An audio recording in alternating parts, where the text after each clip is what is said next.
All right, what is going on, everybody? Welcome back to another video, another NBA regular season video. In this video, we're going to talk about Trae Young and the Hawks and what the rumors have finally come to is ahead.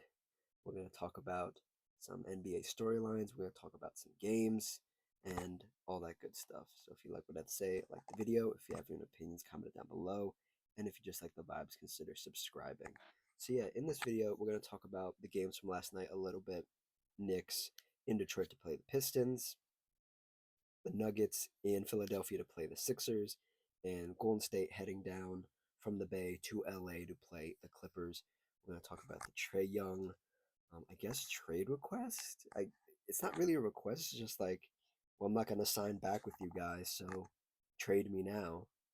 Trade conversations that are going to happen with the Hawks and Trae Young and his team. Um, we're going to talk about the Oklahoma City Thunder and how they lost to the one of the worst teams in the league, the Charlotte Hornets. And yeah, we have a lot of stuff to get to. The majority of this video is going to be the Trae Young stuff and the Oklahoma City Thunder stuff. But I do want to touch on these games because I did watch a little bit of them. Um, there's only one really good game here. The one really good game was the Nuggets versus the Philadelphia 76ers. Clippers Warriors looks tight here at the end, but it really wasn't a good game. And then Knicks versus Pistons. Um, I flipped between all these games. I was watching a bit of Unrivaled as well, so that was on. This was on. I flipped back and forth between them, but this Pistons Knicks game. Um, how do I want to say this? The Pistons are the real deal, man. They were without a couple people last night. Their starting five was Cade Cunningham, Asor Thompson. Oh, Cade Cunningham, um, Duncan Robinson, Asor Thompson, Paul Reed, and Isaiah Stewart. That was their starting five, and the Knicks were uh, fully healthy. Yeah, they. Oh, they're missing Josh Hart, but otherwise they're fully healthy. Jalen Brunson, Mikal Bridges, OG Anunoby, Karl Anthony Towns, Mitchell Robinson, relatively healthy. In the moments that I did see, um, the Knicks looked like they were just down on themselves. They look very questionable. A game where Karl Anthony Towns only has 6 points, 1 rebound, and 6 turnovers is not a good game. A game where OG Anunoby only has 5 points, 2 turnovers, 3 steals, 2 rebounds. A game where Mikal Bridges only has 10 points, no rebounds, 1 turnover, 1 assist, 1 block, 1 steal is not a good game.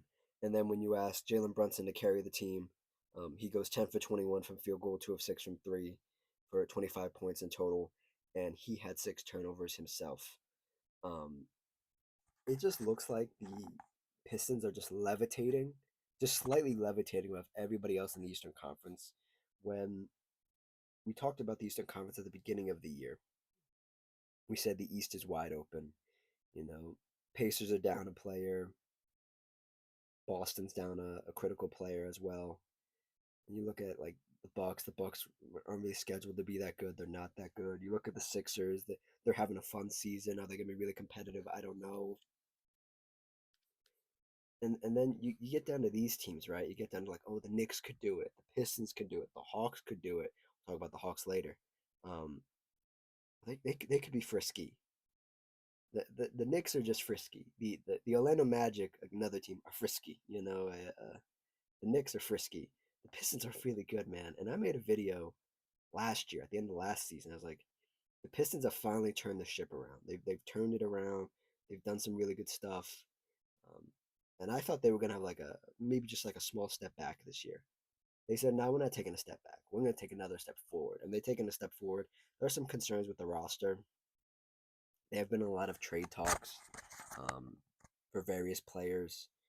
They are missing another go-to scorer outside of Cade Cunningham. He has to carry a lot of the load, but I think that's good for his development, though. Let him. Obviously, if there's a trade there to make sense, make the trade. But if there isn't a trade there, then don't do it, and just let Cade figure it out, and let this be a learning experience for him. Because I said this in another video a couple weeks ago, I think, when I started thinking about it, I was like, could Cade Cunningham be the best point guard in the East in like 3 years? I, it's a very real possibility. It's a very real possibility now, and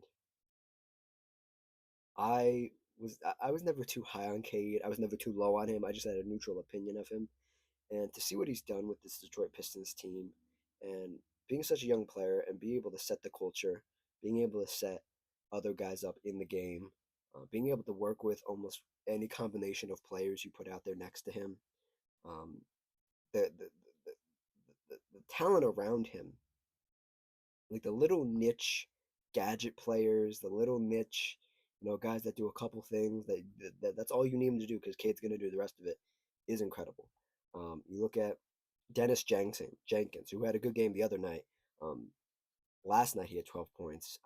Jaden Ivey 16 back from injury for a while now. Javante Green 17.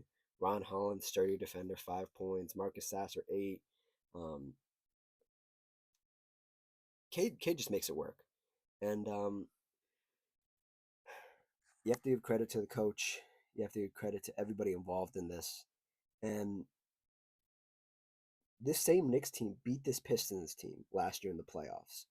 I believe they beat them in seven. I think it was 6 or 7. Might have been 6. Might have been 7. Um, and this isn't the same Knicks team.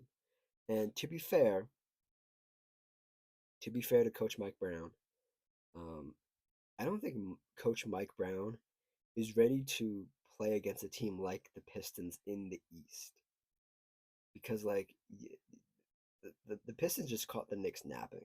They just caught them napping completely, completely just napping. Like Knicks were so lackadaisical, and then when they finally started getting back into it, um, it was too late. You don't win a game where, as a team, let me see, you have 20 turnovers as a team compared to the Pistons who had 15.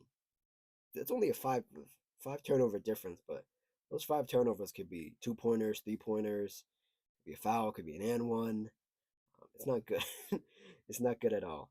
And this Knicks team is still so weird to me. I just don't know what it is. Sometimes they look really good, and sometimes they just look very, very flat to me.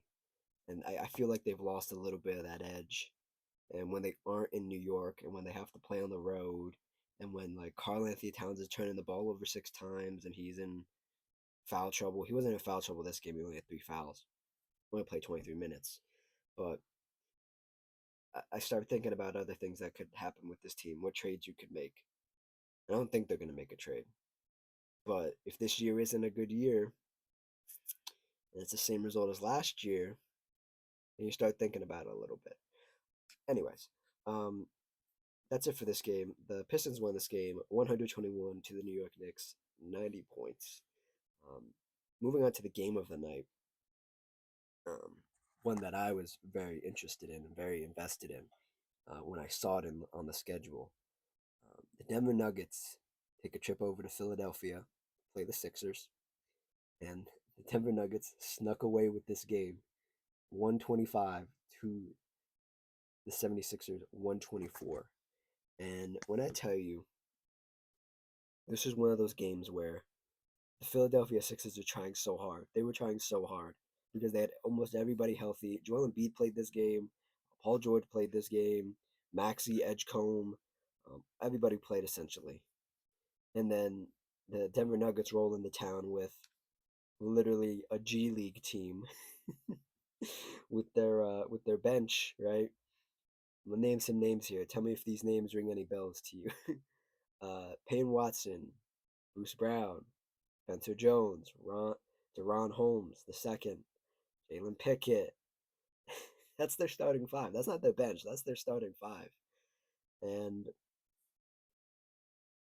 even when I saw this game, I was like, the Sixers need to lock in. This team, especially against a Sixers team like this, with Joel Embiid on the team, um, with the bunch of talent they have, the Nuggets are going to come out. They're going to fight tooth and nail, and they're just going to try to They're gonna try to bushwhack you, and that's exactly what happened. It's exactly what happened. Um, two. You have a 20-point game off the bench for the Nuggets in Zeke Naji. You have Hunter Tyson with 14, and then starting lineup: Payne Watson 24, really good, getting coached up by Nikola Jokic in the huddle. Nikola Jokic is currently injured, but he's coaching up Payne Watson in the huddle. Bruce Brown 19, good. Spencer Jones 2 or 10. Deron Holmes 2, and then the player of the night for both teams. Yeah, both teams. Yeah, both teams. Yeah, because it was really impactful. Jalen Pickett, the picket fence. Jalen Pickett, man, 29 points, 7 for 11 from three, 5 rebounds, 7 assists, 4 turnovers, not great. Um, Only 3 fouls. Um, I, this is one of those games that you think about when you look at the schedule and you're like, oh, we're gonna have to play against Nikola Jokic and Jamal Murray and Aaron Gordon and the regular Nuggets starting five, and then it comes January. I was like, oh, they don't got nobody. We're gonna win this game, right? As the Sixers, oh, we're gonna win this game. It's gonna be an easy game, and they just come out there. They come out there, and they kick your butt. Um, Not because, and I would normally say they just want the Nuggets just wanted it more, right? I would normally just say that. That's not what happened. They played really good basketball. They played really good basketball. Um, Coming down the stretch, they had a lot of good possessions. Bruce Brown was very critical. Obviously, Jalen Pickett was very critical. Um, and the Sixers, man, even though Joel Embiid played 40 minutes, so I was about to make a Joel Embiid joke. I'm not gonna make a Joel Embiid joke. Joel Embiid played 40 minutes, 32 points, 10 rebounds, 2 assists, 6 turnovers. Not great. Six is the magic number today, by the way. 6 turnovers for these losing teams. Not a great number. Um, Joel Embiid looked good. VJ Edgecombe had moments. Paul George looked like Paul George in a Sixers jersey. Yeah, that's about it. Um, and Tyrese Maxey looks really good carrying this team um, with Joel Embiid last night. But man, oh man, I don't know if Tyrese Maxey is a closer like that. He just does some really questionable stuff, and I don't even know what it is. I don't even know like I could pinpoint back. Oh, he has bad shot selection. That's an obvious one. Oh, he has this. Oh, he has that. I don't know why he's so infatuated with the thought of like I'm gonna dribble the ball for a full like 10 seconds, and I'm gonna expect them not to try to come and double me in crunch time, or not to try and bring a second body over in the paint, not to try to just foul me, all this stuff. He thinks it's like a video game or something where everybody clear out. They're not gonna double me, clear out. And sometimes, at least to my recollection, it's worked. He's had some really clutch shots. Other times, man, when your back is really against the wall, I haven't seen it. And 10 for 22 overall from field goal, not great. 4 for 9 from three isn't bad. 6 rebounds, 6 assists, 4 steals for Maxi as well. So it was a big game for Maxi, big game for Joel, the original duo um, in Philadelphia. But these scrappy Denver Nuggets got out there and kicked some butt, took some names, and left Philadelphia in shambles. Left the Sixers fans in shambles. Next game here, the Golden State Warriors versus the LA Clippers, man. Um, as a Steph Curry fan and by proxy a Warriors fan, um, this game made me very sad to watch. It was the late night game, and the Clippers were without James Harden. Play this game. Kawhi Leonard did play this game. John Collins played this game. Ivica Zubac played this game. Chris Dunn played this game. Kobe Sanders played this game. I name all those players because they were all in double digits. And for the Warriors, there were only 3 people in double digits. Not great. Not great. I want to pull this up real quick. Um, I want to pull up this thing for later here. Um, this game made me very, very at the end of it, it made me very upset because if this Warriors team the can't beat the Clippers, then like what are we doing? You know, what are we doing here? What are they doing here? A Clippers team with just Kawhi and a bunch of guys. No offense, literally just a bunch of guys. Um, and you kind of just you lay an egg. You fought there at the end. If I pull up the box score here, Jimmy Butler had an okay game, missed a go ahead shot. Steph Curry had a, let's be honest, it was an abysmal game. 27 points, 9 of 23 from field goal, 4 of 13 from three, 6 assists, only one turnover, 3 steals. He fouls out right at the end. Um, yeah, abysmal game for Steph Curry. And then Draymond Green didn't show up. Quentin Post got the start at the 5 spot. Didn't play well. He never plays well when you want him to play well.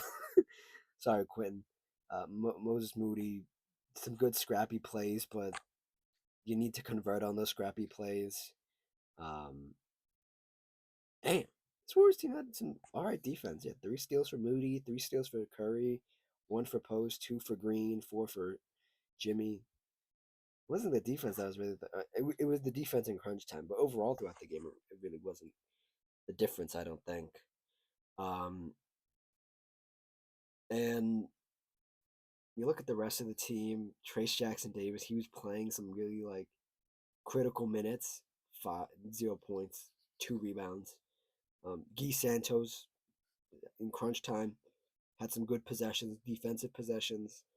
Um, Al Horford's washed, man. I bet I I want to eat those words so bad that he's washed. He better show up in like to the spring and like the playoffs if they make the playoffs. But Al Horford's looked terrible. Gary Payton looked decent, 14 points. Brandon Podziemski 6 points. D'Anthony Melton 5 after having a really good resurgence. Um, Coming back from injury, coming back down to earth. Will Richard, the rookie, couldn't do anything. It was just an abysmal game, and I really don't want to talk about it because, like, I said this in another video that some of these games have like barometers on them. You know, these are like barometer games to see where you stand throughout the season. You know, and the Warriors losing to the Clippers is not a good place to be. Um, this Clippers team was this is probably the best they've looked without Kawhi, without with Kawhi and without James Harden. Kawhi 24, John Collins 18, Vince Zubats 10, Chris Dunn 16, Kobe Sanders 20. Um, they only played 3 players off the bench. The Clippers did, and they won this game. Crazy, crazy. Clippers won this game 103 to the Golden State Warriors 102. Yeah, and that's it. Now, oh, I have to say this. I pulled this up so I would remember. So Jimmy Butler, right? After Steph Curry fouled out, that's your second best player. You say, you know, hey Jimmy, go win us this game, right? Um, Jimmy only made 1 3 this game, right? Took two, three of them. Took 3 of them. Took 4, made 1. And he's doing his usual stuff. I'm looking at the shot chart right now. You know, he's got some stuff around the basket. Um, you know, this is the whole game, right? I'm looking at. And then I go to the fourth quarter here. I go down the fourth quarter. Jimmy Butler takes 4 shots in the fourth quarter, makes 2 of them, misses 2 of them, and then misses a 16-foot jumper, 16-foot jumper, right? Try to turn around on Kawhi. He had only taken that shot once in the same spot, and he made it. But he goes into crunch time. They give the ball to Jimmy like he would second best player, and you're like, Jimmy, go win us this game. And I watched him take that shot, and I said, Jimmy, you don't take that shot. You don't do that. You haven't done that in forever. You haven't. How often do you make that shot? And I have my answer now. He made it once this game. Made it once. Oh man. Okay. Sorry, Jimmy. I had to throw you under the bus there. You gotta step up. You gotta step up, Jimmy. Jimmy might be washed too, but we'll save that conversation for the All Star break. Um, Next thing I want to talk about here, Trae Young, top of your screen, very top, left and right, top of your screen. Um, Trae Young and his time in Atlanta is coming to an end, and this report came out from ESPN's Sham Charania. Let me see if I can pull up this tweet here. One moment. Here we go. Finally, it pulls up. Um, let's see. When does this come out? Okay, yeah. So let's see. At 5 p.m. yesterday, almost 6 o'clock. Um, Reported by Shams. Atlanta Hawks All-Star Trae Young and his agents, his three agents for some reason, I've never seen that before. That's gonna go really well, right? Are working with the franchise on a trade. Sources tell ESPN Young's reps and the Hawks have started a collaborative talk over the last week on finding a resolution. Um, when this stuff happens on this channel, um, I do often like to take a step back and think about what went wrong with this Hawks team when they drafted Trae Young. When they drafted Trae Young, they also did something simultaneously where they traded Luka Doncic to the Dallas Mavericks in exchange for Trae Young. That's how Trae Young got to Atlanta. And in his time in Atlanta, Trae Young, starting in, what was that, 20? Oh, man. What was this, 2018, 2019? Was that the year? I think that was the year. Yeah, that might have been the year.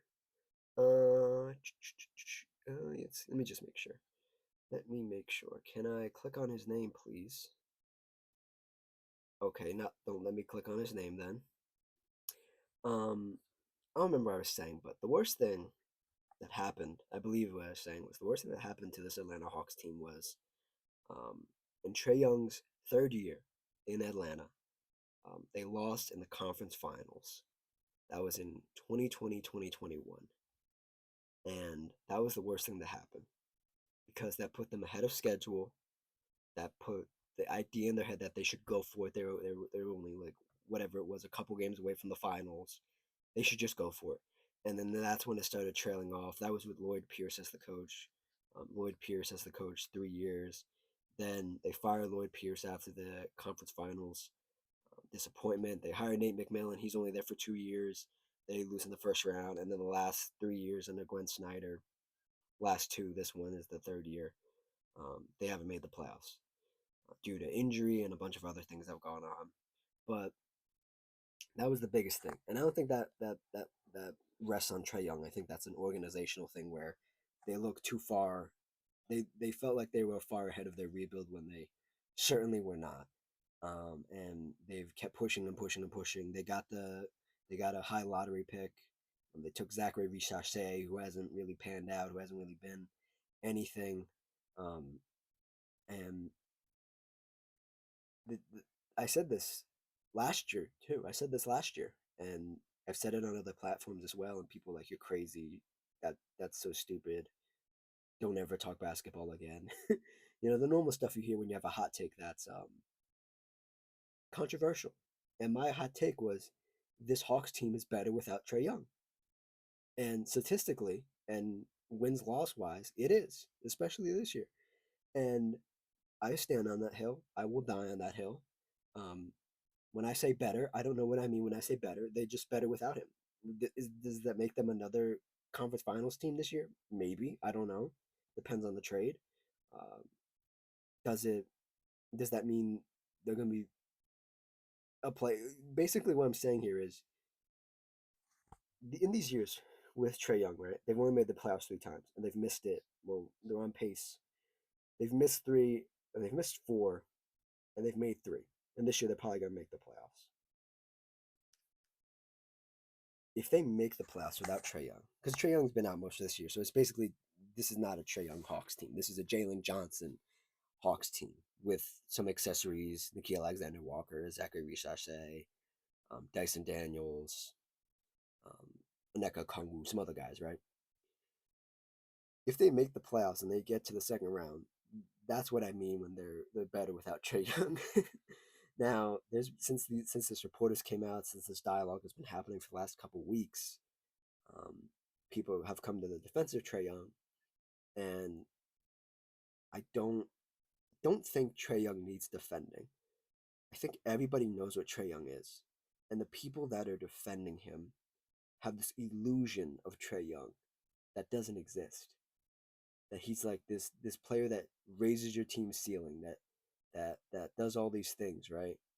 He's only made the conference finals once. He's not like this guy who's a constant a constant conference finals appearance guy. You know, he's just not. Um, I will say this: in past years, um, I've complimented his defense a little bit. He's gotten a little bit more active defensively. He's not a low activity defender anymore. Sometimes he is. Other times he's not. He's not as bad as a lot of people say. But what's happening in the NBA, and what I think the Hawks realized this season especially, is that it takes a very rare guard, point guard, shooting guard, especially at Trey's size. He's like, what was Trey on, like 6 foot? Supposedly, he's not 6 foot. He's definitely not 6 foot. He's 6'2". Yeah, he's like six. He's like 5'11". He's not 6'2". That if you've seen him next to other players that are supposedly 6'2", Trae Young is not 6'2". He's like 5'11". He's not that tall. It takes a very special guard to hoist a team up and bring them to a certain caliber, right? The way the league has gone the last couple years, especially, it's been forwards, it's been centers that make the difference on these teams. Now, guards can be great complementary players. See Jamal Murray with Nikola Jokic. See Steph Curry with Kevin Durant. Kevin Durant was the best player on some of those teams, on some of those Warriors teams. You know, you look at Drew Holiday on the Bucks with Giannis and Chris Middleton. You know, it takes a very rare guard. Sometimes they have to sacrifice some of their potential and some of what they do. In Drew Holiday's case, in Steph Curry's case as well, sacrifice what you do, you know, to compete. I don't think Trae Young is that special. Is innately that special, you know. Um, and it's crazy to say, and I saw this today actually. Um, the league has sort of moved past these dynamic guards who are are just all flash and all fluff and all this other stuff and no real substance, you know. And credit to Trae Young. I'm looking at his basketball reference right now. Trae Young he was an All NBA 2021-22. He was a four-time All Star, and he's a the 2024-2025 assist champ. Um, great, right? Those are all his accolades, right? Sans there's a rookie run here that I don't really care about. Trae Young's highlight of his career here. Where's the here it is. Um, Trae Young's highlight of his career was his second year, 29-point scorer. Um, played 60 games. Yeah, that was the highlight of his career. That was the start of the highlight of his career, 29 points. But back to my point, these dynamic guards that are just like no, there's no substance to them. Like you can't tangibly say you can look me in the eye and say we can win with this player, with them as the best player. You can't look me in the eyes and say this. Guys like Trae Young, LaMelo Ball, John Morant. These are guys. I'm sorry to say that you cannot win with them as the best player. They need somebody else with them. They need somebody else who's more in control, who's more effective, who's has more substance to them. You know, some of these, both two of these guys aren't a leader. LaMelo Ball and John Morant aren't leaders. They're not leaders. Trae Young, I think I've watched him enough to say he leads adequately well enough. I don't think he's a bad teammate. I think that's the least of Trae Young's problems is that he's a bad teammate. I don't think he's a bad teammate. There are rumors going around that players don't want to play with him. I don't know how accurate those are. I've never heard. I haven't heard that till this year. But to be fair, I could see it. I could see why you don't want to play with Trae Young. Trae Young is a even though he's like he says it, he has this accent, right? I think he's from Oklahoma or he's from the area.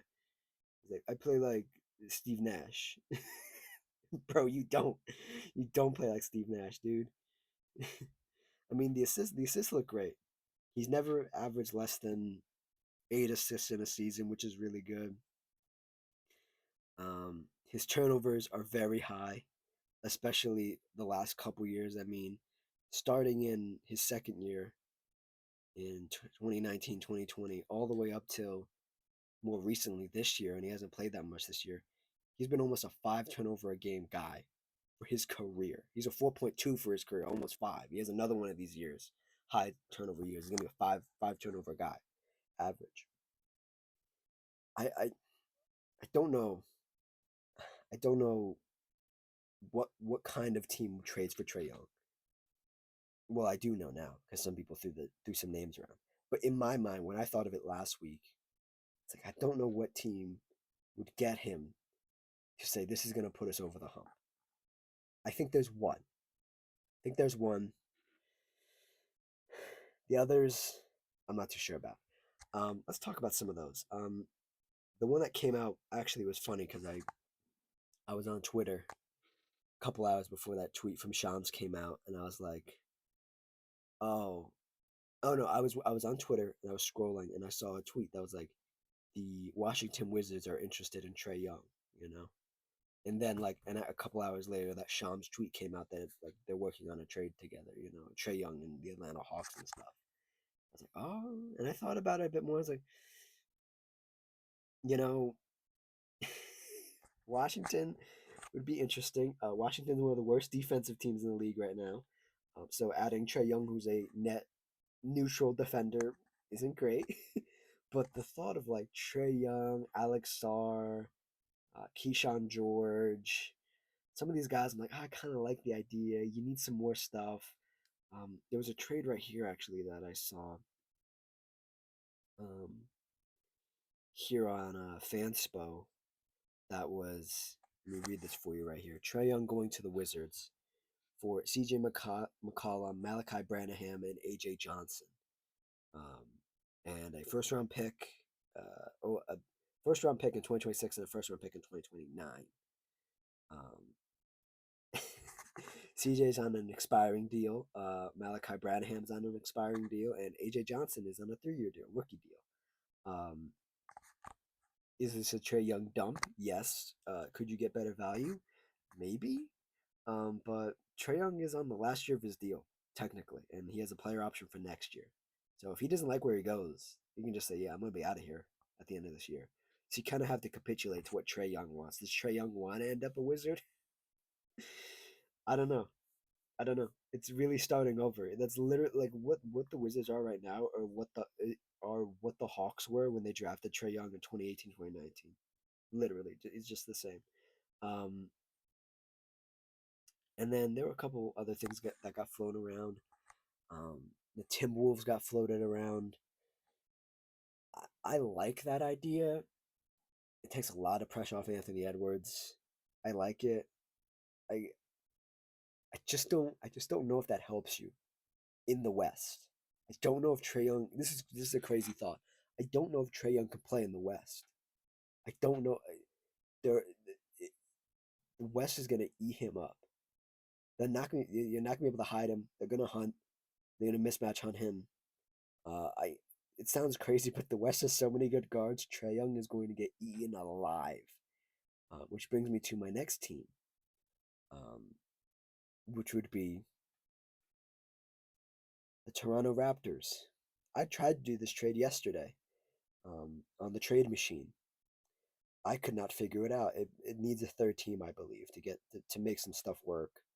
Um, you could possibly do it. I think that would be the perfect team for Trae Young because the Toronto Raptors have defense, they have long, lengthy players, and Trae Young just setting up, Brandon Ingram just setting up, Scotty Barnes. Scotty Barnes is also a high IQ player, so him and Trae playing together. You have a bunch of young talent on Toronto that you could get rid of. You have RJ Barrett, you have Manuel Quickly. You have the motive and the players to make it work. I couldn't figure it out on my end, but somebody in the front office could probably figure it out. And yeah, I think that was the three teams that I really saw. There's like some Trae Young for Giannis talks. That's all. That's all. I don't think that's ever gonna happen. Um, but there's some Trae Young for Anthony Davis stuff. I don't know how I feel about that.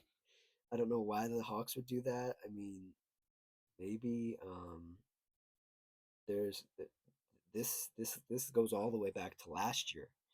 There was some Trae Young to um, Orlando talks before Orlando got Desmond Bain. Those have rekindled a little bit. Um, I don't think that helps. I don't think that helps the Magic. I think the Magic just need to stay where they are and just keep riding it out. Um, yeah, yeah. There's trailing to the Raptors. Yeah, we talked about that. Yeah, yeah. These are really the only ones that are popping up right now. Oh, Trae Young to the Blazers. That's interesting. That's a four-team trade. Um, hmm, yeah, bro. There's a Trae Young for Kyle Kuzma and Bobby Portis here. Get the hell out of here. Ooh, there's a. This is an interesting one. Trae Young for Norman Powell and Tyler Hero. Oh, you you you know that's not that's not bad. That is that's something, man.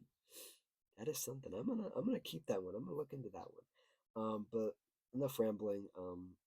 Let's get to the end of the video here. I do want to talk about something very near and dear to my heart. I want to talk about the 73-9 Warriors and this year's Oklahoma City Thunder. And the Oklahoma City Thunder lost to the Charlotte Hornets last night. From what I heard, Oklahoma was just bricking shots all night, and the Hornets were on fire. And it got me to thinking, right? Because the Hornets are way under 500. They're like painfully bad under 500. If I go look at their, if I go look at the standings right now, um, standings, I think there's 13 and something. Um, the Hornets are. Where are they? 13. Yeah, they're 13 and 23. They're way under 500, right? And it got me thinking, right? Because at the beginning of the season, when the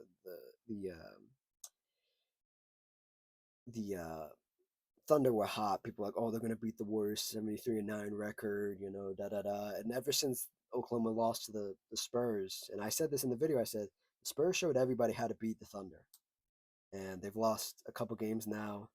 The Thunder have. What are they? I didn't even look at what they are now. The Thunder are now 30-7. Um, damn. Damn. I didn't even realize they were that deep into it. Okay. It got me thinking though. How many under 500 teams did the Warriors lose to when they were 73-9 in 2015, 2016? And I did some research, and the Warriors only lost to four teams under 500. Four. And they only lost 9 games in total that season. Well, they only lost to four teams that were under 500. Um, one of them was the Minnesota Timberwolves. um, the other one was the Lakers. The one after that was the Nuggets. And the last one was the Milwaukee Bucks. And when I looked at these teams, and who was on these teams, I was floored. I was floored. Um, the the Timberwolves team that the Warriors lost to consisted of Andrew Wiggins, Karl Anthony Towns, Zach LaVine, Ricky Rubio, Gorgie Dang, and I think if Kevin Garnett was on this team, he did not play, or was this the season he got traded mid-season? I don't remember, but they lost to this Wolves team. Andrew Wiggins had 32 points, Karl Anthony Towns had 20 points, and Zach LaVine had 16 points. This was on when was this? This was April 5th. Um, yeah, they lost to that Wolves team, and then when they lost to the Lakers, when the Warriors lost to the Lakers back in 2015, 2016, they lost. They lost to Jordan Clarkson with 25, D'Angelo Russell with 21, Kobe Bryant with 12, and Julius Randle with 12. And then Brandon Bass at 13 off the bench, Nick Young at 13 off the bench. Um, the other one was the Nuggets game. Let's see here. They lost to the Nuggets.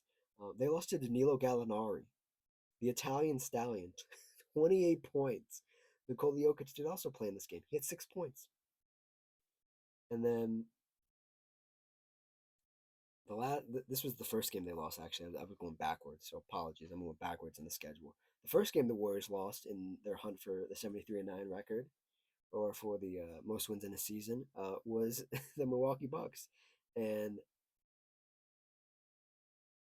the the Milwaukee Bucks uh, had Greg Monroe, who scored 28 points to beat the Warriors. They had OJ Mayo, who scored 18, and they had Jabari Parker, who scored 19. And yes, Giannis was on this team as well. He had 11 points that night. I just wanted to put this here at the end because I'm no Thunder fan. Um, I think what they do is unethical basketball. I think what they do defensively is a bit unethical as well. But who am I to say that? Um, but these things happen when you're searching for a record like that, and you're gonna lose to some weird teams on some weird nights, and you're not gonna have it every night. Um, but you have to keep moving, keep pushing. People are gonna laugh. It's gonna be funny. The thing going around now is that like Jalen Williams, since Jalen Williams came back, this Thunder team hasn't been the same. Since they lost to the Spurs, they haven't been the same.